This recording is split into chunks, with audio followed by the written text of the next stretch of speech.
Tu ne devrais pas être là, murmura Uduak, sa voix aiguë et basse derrière elle.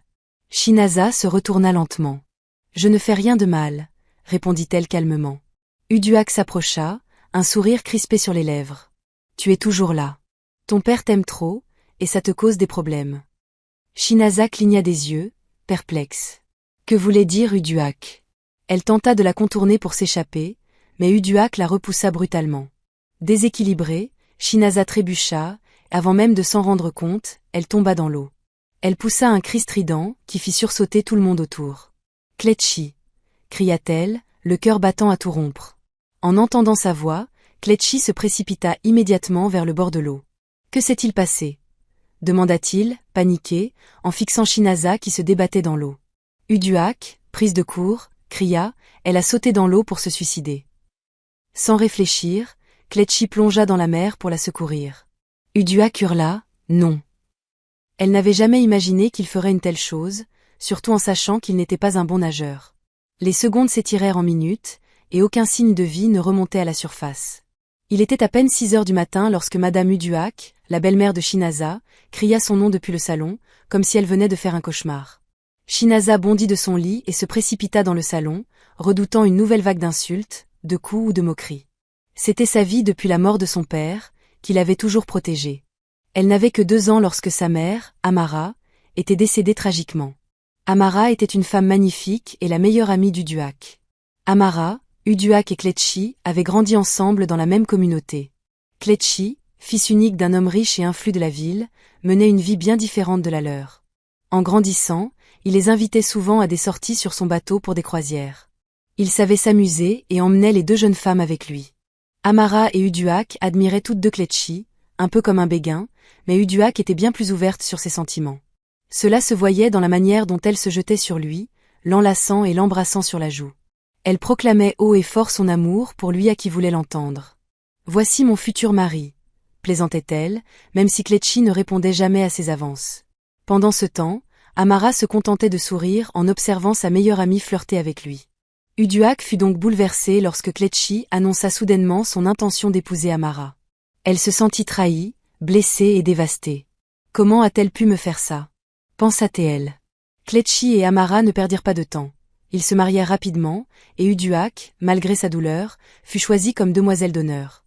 Ce jour-là, elle afficha un sourire éclatant, jouant à la perfection son rôle d'amie heureuse. Mais ce soir-là, seule chez elle, elle ne put fermer l'œil. Elle pleura sans relâche, submergée par ses pensées. Pourquoi ne m'a-t-il pas choisie? Il savait que je l'aimais tant. Amara n'a jamais montré le moindre intérêt pour lui. Est-ce parce que je ne suis pas Igbo? Pourtant, je suis plus belle qu'elle. Elle s'endormit en larmes. Malgré sa douleur, Uduak continua de jouer les bonnes amies pour rester proche d'Amara, et surtout, de Kletchi. Elle était présente à chaque occasion, des plus grandes aux plus petites. Pour la baby shower de Shinaza, elle était là.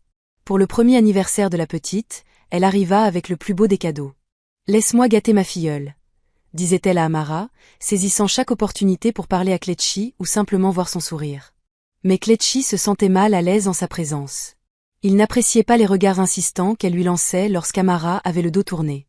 Il tenta d'en parler à sa femme, mais Amara, avec son cœur innocent, ne voyait pas au-delà du masque d'amitié d'Uduak. Elle trouvait des excuses pour son amie, refusant de croire qu'elle pouvait nourrir de mauvaises intentions. Puis, un jour tragique, alors que Kletchi était en voyage d'affaires, il reçut un appel dévastateur de l'hôpital. Amara et Shinaza n'étaient pas impliquées dans une bagarre, mais elles se trouvaient dans un centre commercial pour faire quelques achats. Alors qu'Amara sortait de son véhicule, une voiture surgit de nulle part la percuta violemment avant de prendre la fuite. Le conducteur ne fut jamais identifié, et les caméras de surveillance du quartier ne purent capter la plaque d'immatriculation. Kletchi abandonna tout et se précipita à l'hôpital, mais il était trop tard. Les médecins n'avaient rien pu faire, et Amara était partie. Kletchi s'effondra. Il était au bord de la folie. Et comme on pouvait s'y attendre, Uduak était là, compatissante, pleurant et réconfortant la famille. Elle consola Kletchi et prit soin de Shinaza. Kletchi tenta de rester fort, mais il n'y parvint pas. Amara était la femme qu'il aimait depuis l'enfance. Il se mit à boire de l'alcool jour et nuit, cherchant à noyer ses pensées. Environ 3 mois après l'enterrement d'Amara, Kletchi commença à se sentir encore plus mal. Malgré son état d'ébriété constant, Uduak, comme à son habitude, continuait de leur rendre visite. Mais cette fois, elle avait une intention bien précise. Alors que la nuit tombait, elle entra dans la chambre de Kletchi, enfila la chemise de nuit d'Amara, vaporisa son parfum et tapota doucement l'épaule de Kletchi, ivre. « Amara, c'est toi » marmonna-t-il d'une voix faible. « Tu m'as manqué, Amara » ajouta-t-il, à moitié conscient. « Tu m'as manqué aussi » murmura-t-elle en retour, avant de l'embrasser. Avant qu'il ne réalise ce qui se passait, ils avaient passé la nuit ensemble. Le lendemain matin, Kletchi se réveilla, rongé par la honte. Il s'excusa auprès d'Uduak, répétant qu'il était désolé. Elle quitta la maison ce matin-là, un sourire intérieur aux lèvres. Cependant, cet incident marqua un tournant pour Kletchi. Il jura de ne plus toucher une goutte d'alcool. Il concentra toute son attention sur sa fille de 2 ans, Shinaza, et demanda à Uduak de ne plus revenir. 3 mois plus tard, Uduak réapparut avec une nouvelle bouleversante. « Je suis enceinte, Kletchi » annonça-t-elle. « Tu plaisantes » répondit-il, abasourdi. « Comment pourrais-je plaisanter avec une chose pareille ? Je suis enceinte de toi, insista-t-elle, fondant en larmes. Je ne sais pas quoi faire, sanglota-t-elle. Kletchi se précipita à ses côtés. C'est bon, je ferai ce qu'il faut, je te le promets. Arrête de pleurer. Ainsi, Kletchi épousa Uduak. La cérémonie fut simple, mais les rumeurs et les commérages allèrent bon train. La plupart des gens conclurent qu'il l'avait épousée pour le bien de Shinaza. Uduak n'était pas une mauvaise épouse. Elle aimait Kletchi, et avec le temps, Kletchi apprit à l'aimer en retour. Mais en secret, elle maltraitait Shinaza. Chaque fois qu'elle posait les yeux sur la fillette, elle voyait Amara, la femme qu'elle avait haïe et jalousée. Toute cette rancune, elle la déversait subtilement sur Shinaza, avec une cruauté discrète pour que Kletchi ne le remarque pas. La situation empira à mesure que Shinaza grandissait. Uduak manipula Kletchi, montant sa propre fille, Ignon, contre Shinaza avec de fausses accusations. Elle prétendait que Shinaza volait de l'argent, qu'elle était paresseuse, irrespectueuse, ou tout ce qui pouvait sembler crédible. L'absence fréquente de Kletchi rendait ces mensonges d'autant plus plausibles. Shinaza s'habitua peu à peu à cette vie. Elle grandit dans un foyer où Ignon était traitée comme une reine, bénéficiant de l'argent de son père, tandis qu'elle, Shinaza, devait se contenter des restes. À peine âgée de 13 ans, elle accomplissait toutes les tâches ménagères. Lorsqu'elle tentait de se plaindre à son père, il ne l'écoutait pas, souvent absent. Puis, le pire arriva le jour du 10e anniversaire d'Ignon. Pour une raison que Dieu seul connaissait, Uduak suggéra d'organiser la fête sur un yacht. C'était le souhait d'Ignon, avait-elle déclaré. Le yacht tanguait doucement sur la rivière, décoré de ballons et de rubans roses et dorés. Ignon, rayonnante, virevoltait dans sa robe d'anniversaire, entourée de ses amis qui lui criaient « Joyeux anniversaire ». Les échos des rires d'Ignon résonnaient encore et encore à l'avant du yacht, mais à l'arrière, loin de la fête, Shinaza s'appuyait contre la rambarde, contemplant l'eau ondulée sous le soleil couchant. Elle était silencieuse. Elle ne s'était jamais vraiment sentie intégrée à cette famille, surtout avec la manière dont elle était traitée. Elle ne se souvenait même plus de la dernière fois qu'on lui avait organisé une fête d'anniversaire. « Tu ne devrais pas être là » murmura Uduak, sa voix aiguë et basse derrière elle. Shinaza se retourna lentement. « Je ne fais rien de mal » répondit-elle calmement. Uduak s'approcha, un sourire crispé sur les lèvres. « Tu es toujours là. Ton père t'aime trop, et ça te cause des problèmes. » Shinaza cligna des yeux, perplexe. Elle tenta de contourner Uduak pour s'échapper, mais celle-ci la repoussa brutalement. Déséquilibrée, Shinaza trébucha, avant même de s'en rendre compte, elle tomba dans l'eau. Elle poussa un cri strident, qui fit sursauter tout le monde à bord. « Kletchi » hurla-t-elle, le cœur battant à tout rompre. En entendant sa voix, Kletchi sentit son cœur s'arrêter. Il se précipita immédiatement à l'arrière du yacht. « Que s'est-il passé » demanda-t-il, paniqué, en voyant Shinaza se débattre dans l'eau. Uduak, prise de court, cria, elle a sauté dans l'eau pour se suicider. Sans réfléchir, Kletchi plongea dans la mer pour la secourir. Uduak hurla, non. Elle n'avait jamais imaginé qu'il ferait une telle chose, sachant qu'il n'était pas un bon nageur. Les secondes s'étirèrent en minutes, sans aucun signe de vie. Puis, soudain, la main de Kletchi émergea, agrippant le poignet de Shinaza. Il la poussa vers la surface. Quelqu'un sur le bateau se pencha, attrapa Shinaza et la hissa à bord, toussant et tremblante. Mais Kletchi, ses bras désormais inertes, commença à couler. « Sortez-le » cria Uduak. Un homme plongea, mais il était trop tard. Kletchi avait disparu, engloutie par la même rivière qui venait de rendre sa fille. Lorsque Shinaza fut ranimée, elle s'assit sur le pont, trempée et grelottante. Ses dents claquaient, ses bras serrés autour d'elle, mais ses yeux restaient fixés sur l'eau où son père avait sombré. Les vaguelettes continuaient d'onduler. Autour d'elle, les gens pleuraient, certains appelaient les services d'urgence, mais la voix la plus forte était celle d'Uduak, dirigée contre elle. « C'est toi qui as fait ça », siffla Uduak en s'avançant vers la jeune fille trempée. « C'est toi qui as causé tout ça, Shinaza. » Shinaza leva lentement les yeux, les lèvres tremblantes. « Si tu étais restée avec les autres, si tu avais fait la fête comme une enfant normale, ton père serait encore en vie. » Hurla Uduak, sa voix perçant les murmures des invités stupéfaits. « Mais toi, toujours à te plaindre, toujours à bouder. » Elle fit un pas de plus, pointant un doigt accusateur sur la poitrine de Shinaza. « Pourquoi étais-tu seule à l'arrière du bateau? Pourquoi agis-tu toujours comme si tu n'avais rien à faire ici? Est-ce parce que tu détestes ta sœur, Ignon? Tu ne l'as jamais acceptée, toujours à ruminer, toujours à tout ramener à toi. Félicitations, Shinaza. Tu as gâché son anniversaire, et tu as tué ton père. Es-tu heureuse maintenant? » Ces mots transpercèrent Shinaza plus profondément que les eaux glaciales de la rivière. La jeune fille s'effondra sur le pont, secouée de sanglots, sous les regards silencieux et choqués de la foule. Après l'enterrement de Kletchi, la vie de Shinaza bascula complètement. L'empire de son père passa sous le contrôle d'Uduak. Shinaza fut forcée de changer d'école, inscrite dans une école publique près de chez elle, et obligée de subvenir à ses propres besoins pour manger. Un samedi matin, à peine 6 heures, Uduak cria son nom depuis le salon, comme si elle avait fait un cauchemar à propos d'elle. Shinaza sauta de son lit et se précipita dans le salon, redoutant une nouvelle salve d'insultes, de coups ou de mots. Une erreur est survenue. Veuillez rafraîchir la page pour vous reconnecter ou réessayer. Mais tu vas vivre ici et gagner ta place en entretenant la maison. Le jour où tu ne feras pas ton travail, tu te retrouveras dans la rue avec ton fardeau. Uduak lui tendit les 20 000 néras. C'est tout ce que ton père t'a laissé, dit-elle froidement. Shinaza n'avait que 14 ans lorsqu'elle dut choisir entre manger et mourir de faim. Avec la moitié de l'argent, elle acheta des bananes et commença à les vendre après ses cours. Sa gentillesse et son humilité lui attirèrent la sympathie des passants. Elle recevait des pourboires, et les clients revenaient souvent. Petit à petit, elle gagna assez d'argent pour survivre. Elle tenta d'économiser pour ses études supérieures tout en se finançant pendant le reste de ses années au lycée. Les gens du quartier la connaissaient comme la belle fille aux bananes. Un mercredi après-midi chaud, Shinaza, désormais âgée de 21 ans, portait un plateau de bananes mûres en équilibre sur sa tête, arpentant les rues familières de Lagos. Elle appelait les clients d'une voix douce et humble, « Bananes, bananes fraîches, sucrées et mûres ». Elle venait de terminer un tour et s'essuyait le front lorsqu'une voiture noire rutilante ralentit et s'arrêta à côté d'elle. La vitre teintée s'abaissa à moitié, et Ignon apparut, vêtu d'une tenue de créateur, le visage couvert d'un maquillage éclatant, son rire encore plus bruyant. Elle revenait tout juste de l'université. « Eh bien, eh bien, eh bien » ricana Ignon en abaissant ses lunettes de soleil. « Regardez qui nous avons ici, la princesse des bananes de Lagos. » Shinaza se figea. Elle reconnut immédiatement cette voix et ce ton moqueur, mais elle garda son sang-froid.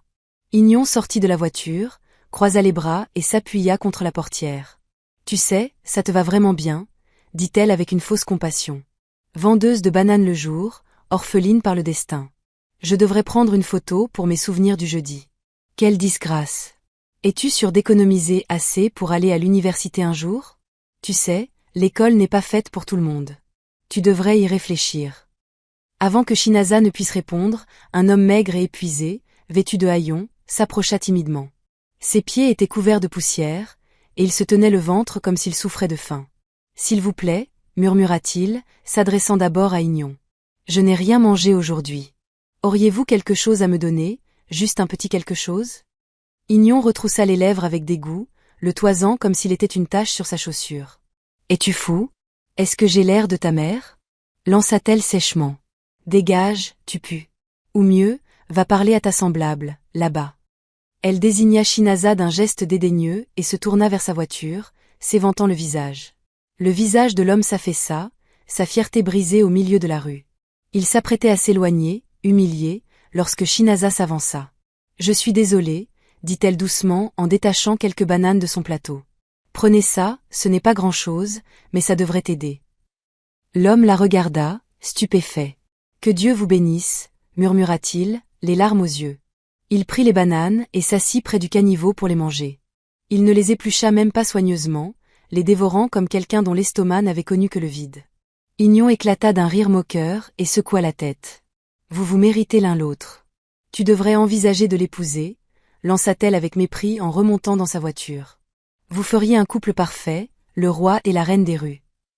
Les pneus crissèrent alors qu'elle s'éloignait à toute vitesse, son rire résonnant derrière elle comme une gifle. Shinaza se tourna vers l'homme, le cœur lourd, non pas pour elle-même, mais pour la cruauté dont il venait d'être victime. Je suis vraiment désolée, répéta-t-elle. S'il vous plaît, ne laissez pas ces mots vous atteindre. L'homme leva les yeux, mâchant lentement, ses yeux brillants de gratitude. Pourquoi serais-tu désolé? Demanda-t-il. Toi, tu es spécial. Ne l'oublie jamais. Il se leva, posa doucement une main sur son cœur et ajouta. Merci, non seulement pour la nourriture, mais pour m'avoir rappelé qu'il reste encore des gens bien. Puis il s'éloigna silencieusement, disparaissant dans la foule comme une ombre se fondant dans la poussière.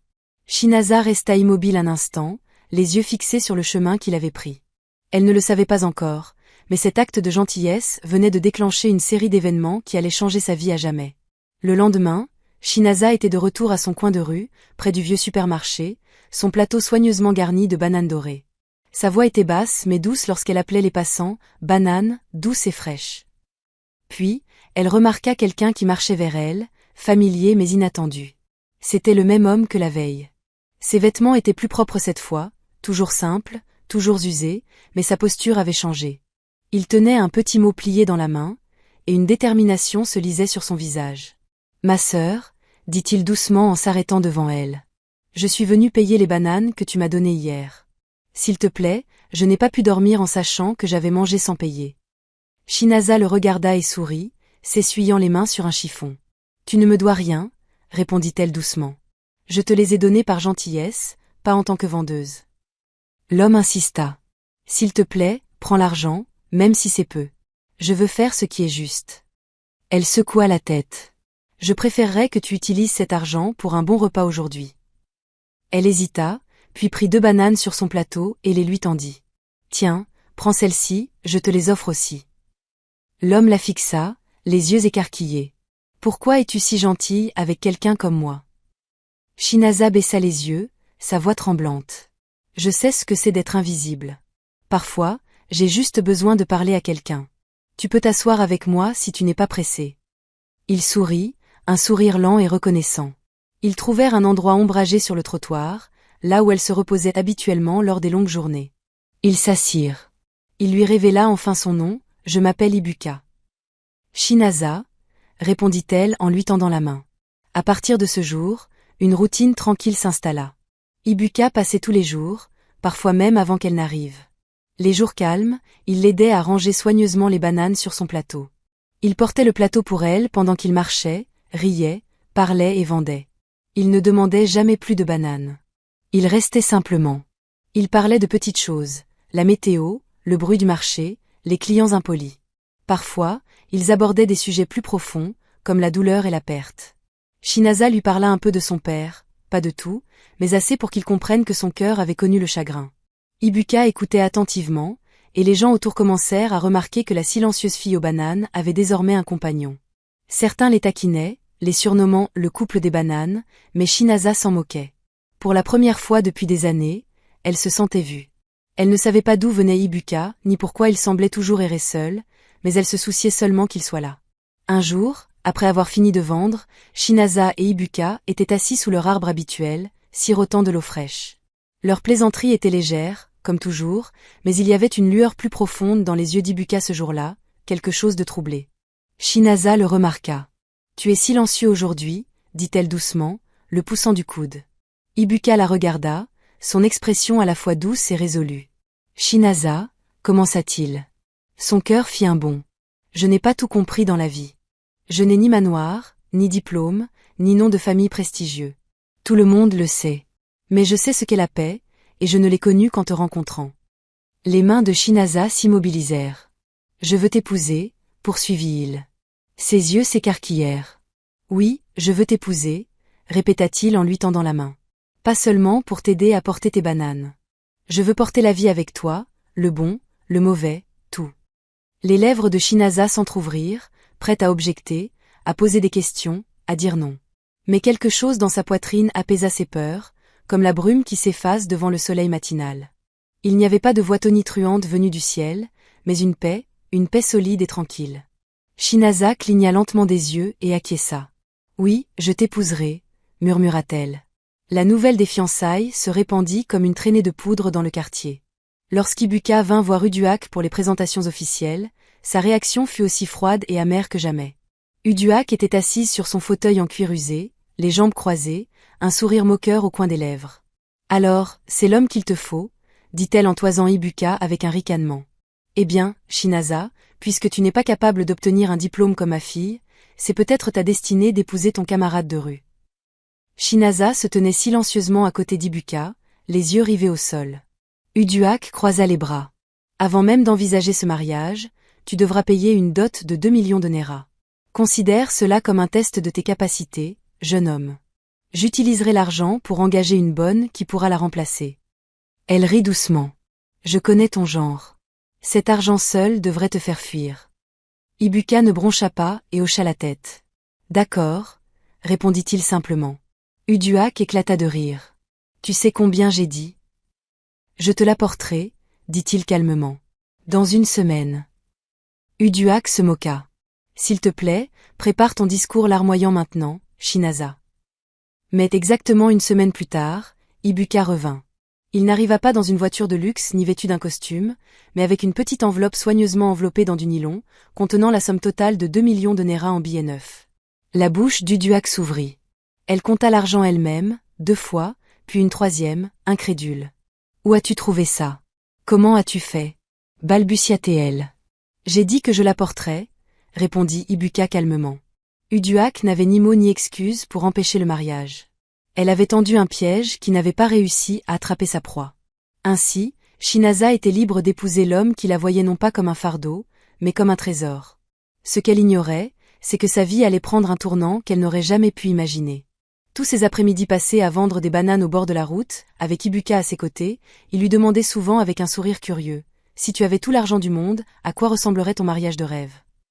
Shinaza riait, parfois timidement, parfois avec des étincelles dans les yeux, et disait des choses comme « Je veux une robe qui balaie le sol comme une princesse, des chaises dorées à la réception, et un gâteau plus grand que moi. » Elle décrivait les fleurs, la musique, le type de danse qu'elle ferait, et même ce qu'elle imaginait pour son premier baiser de mariée.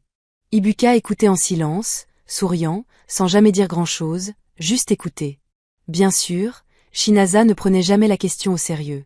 Elle pensait que c'était un simple jeu de rêverie pour passer le temps. Lorsqu'elle avait accepté d'épouser Ibuka, elle s'était résignée à ne rien avoir de tout cela. Mais la veille du mariage, Shinaza balayait le petit salon lorsqu'elle entendit un vacarme soudain à l'extérieur, le bruit d'un moteur puissant. Elle laissa tomber son balai et jeta un coup d'œil par la fenêtre. Une élégante Rolls-Royce noire venait de s'arrêter dans la cour. Ignon, qui était rentré plus tôt pour superviser les préparatifs modestes du mariage, s'approcha du chauffeur, ses yeux brillants de curiosité. Elle se déhancha, s'avançant vers l'homme en costume noir impeccable. « Oui » demanda-t-elle avec un sourire enjôleur. « Qui cherchez-vous » Le chauffeur ne lui accorda même pas un regard. « Mademoiselle Shinaza, s'il vous plaît » dit-il d'un ton professionnel. Ignon cligna des yeux et éclata d'un rire moqueur. « Vous devez être confus. Shinaza est ma demi-sœur. Son fiancé, c'est Ibuka, le vendeur de bananes, le mendiant. » À cet instant, Shinaza sortit prudemment, s'essuyant les mains sur son tablier. « Je suis Shinaza, » dit-elle, perplexe. « Y a-t-il un problème ?» Le chauffeur sourit et inclina poliment la tête. « Votre fiancé m'a envoyé, madame. J'ai reçu l'ordre de vous conduire à votre suite d'hôtel pour la nuit. » Shinaza et Ignon restèrent stupéfaites. « Suite d'hôtel » répéta Shinaza, incrédule. Ignon s'avança, riant. « Vous voulez dire qu'Ibuka vous a envoyé ? Ibuka, le mendiant ? » « C'est exact, » répondit le chauffeur. « Monsieur Ibuka d'Arlington. » Tout s'arrêta. Le cœur de Shinaza se serra dans sa poitrine. « Ibuka d'Arlington » murmura-t-elle. « Fils de feu le chef. »« D'Arlington » répéta Ignon, bouche bée. Shinaza, elle, ne pouvait plus respirer pendant un instant. Le même Ibuka qui l'avait aidé à vendre des bananes, l'homme qu'elle prenait pour un vagabond au grand cœur, était un Darlington? Malgré la confusion qui tourbillonnait dans sa tête, elle ne résista pas. Elle suivit lentement et silencieusement le chauffeur vers la voiture. D'un pas incertain mais résolu, elle s'installa.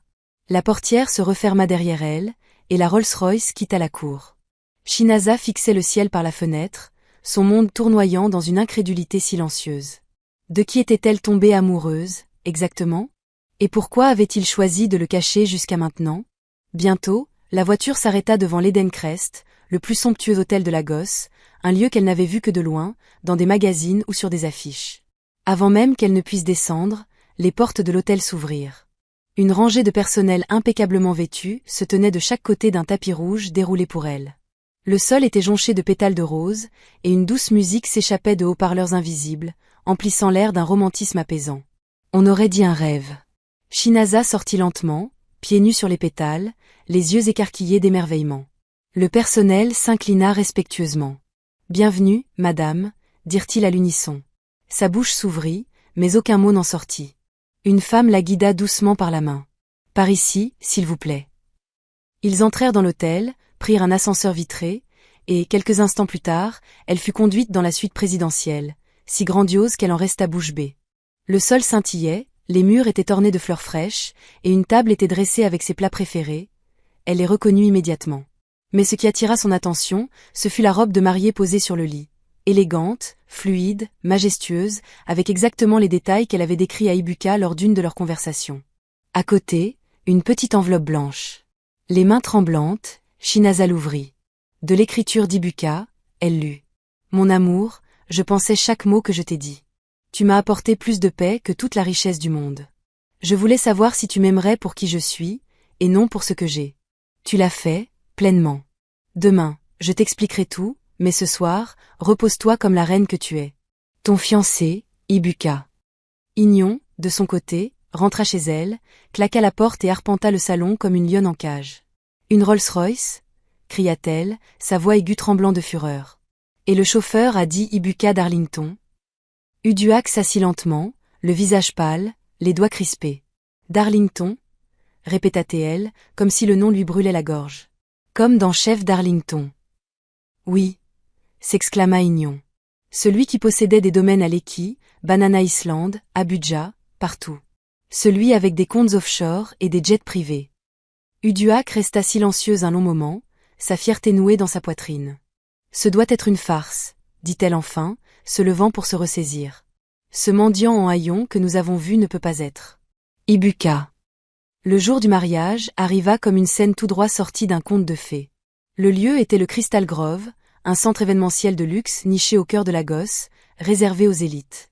Les lustres scintillaient comme des étoiles capturées, et le jardin entier s'était transformé en une mer d'élégance. À l'intérieur, des dignitaires, sénateurs, PDG, diplomates étrangers, magnats de la mode et même quelques célébrités étaient présents. Les médias étaient là, leurs flashs crépitant à chaque seconde. Chaque regard pétillait de curiosité et d'admiration. Assises discrètement au milieu de la foule, dans leur modeste tenue en dentelle, Ignon et Uduak restaient figés d'incrédulité. « Ce n'est pas réel », murmura Uduak, les dents serrées. Ses mains tremblaient légèrement tandis qu'elle serrait son sac. Comment est-ce possible? Ignon ne pouvait pas parler. Ses yeux scrutaient la salle, l'or, l'élégance, les visages qu'elle n'avait vus qu'à la télévision. Et tous étaient réunis pour Shinaza. Elle n'arrivait plus à respirer. Puis, lorsque la musique changea, tous les regards se tournèrent vers l'entrée. Shinaza apparut, franchissant lentement l'arche, rayonnante comme une créature sortie d'un rêve. Sa robe ne ressemblait à rien de ce qu'ils avaient jamais vu, scintillante comme une lumière liquide.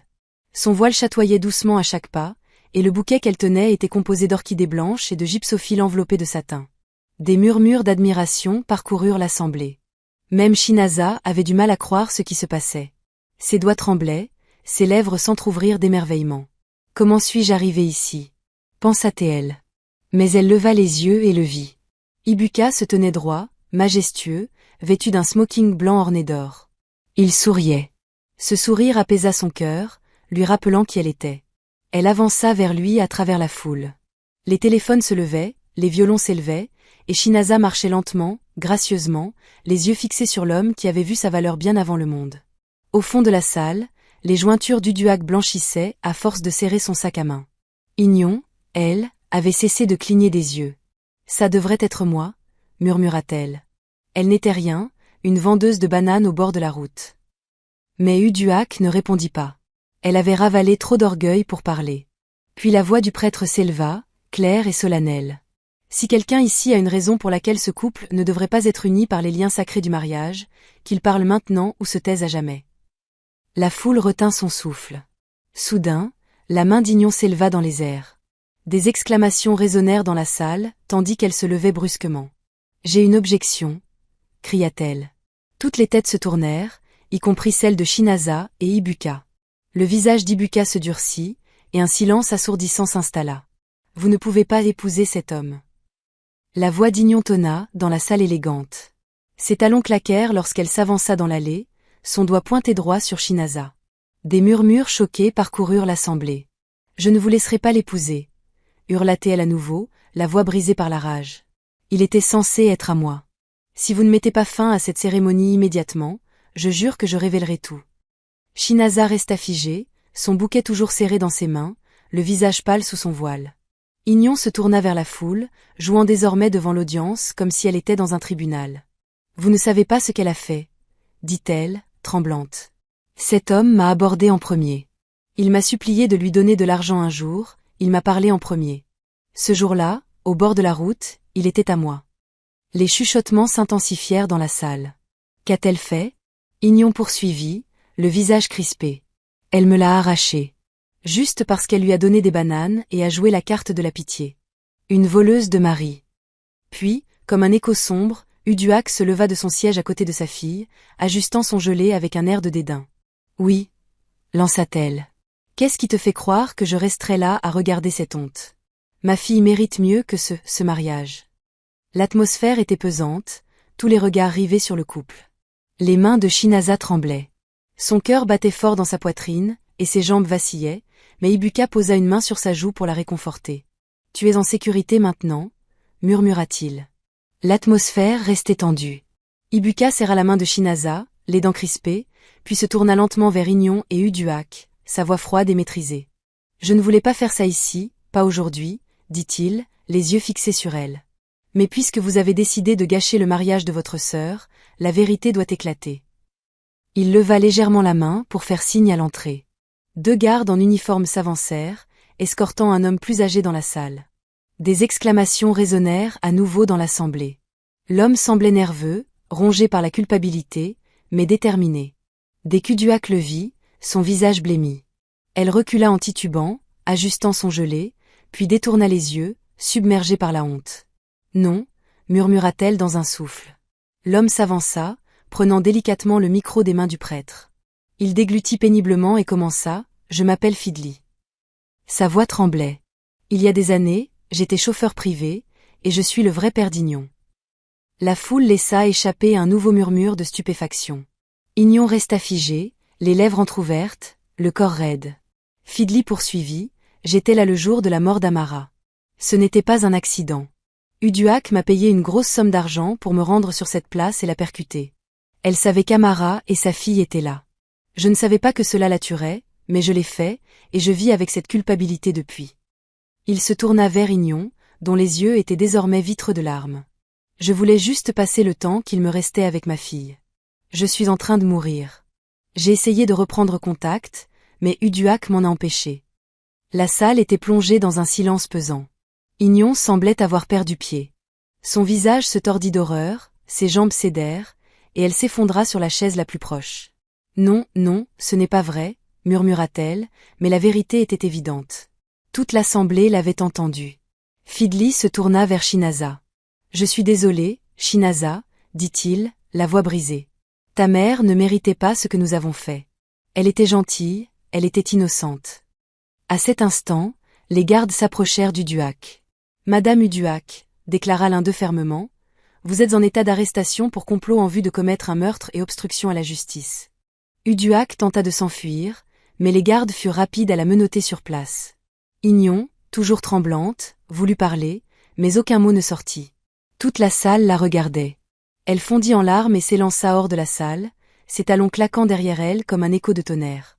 Le prêtre, secoué mais reprenant contenance, s'avança vers le micro. Il s'éclaircit la gorge. Maintenant que tout a été dit, pouvons-nous poursuivre? La foule se leva lentement, applaudissant chaleureusement. Ibuka se tourna à nouveau vers Shinaza, et cette fois, elle lui rendit un sourire à travers ses larmes, un sourire de paix, de justice et d'amour. Le prêtre leva les mains avec un sourire bienveillant. Par le pouvoir qui m'est conféré, je vous déclare mari et femme. Alors qu'ils s'embrassaient sous l'arche de rose blanche, toute la salle se leva pour applaudir, non seulement le couple, mais aussi la vérité qui venait enfin d'être révélée.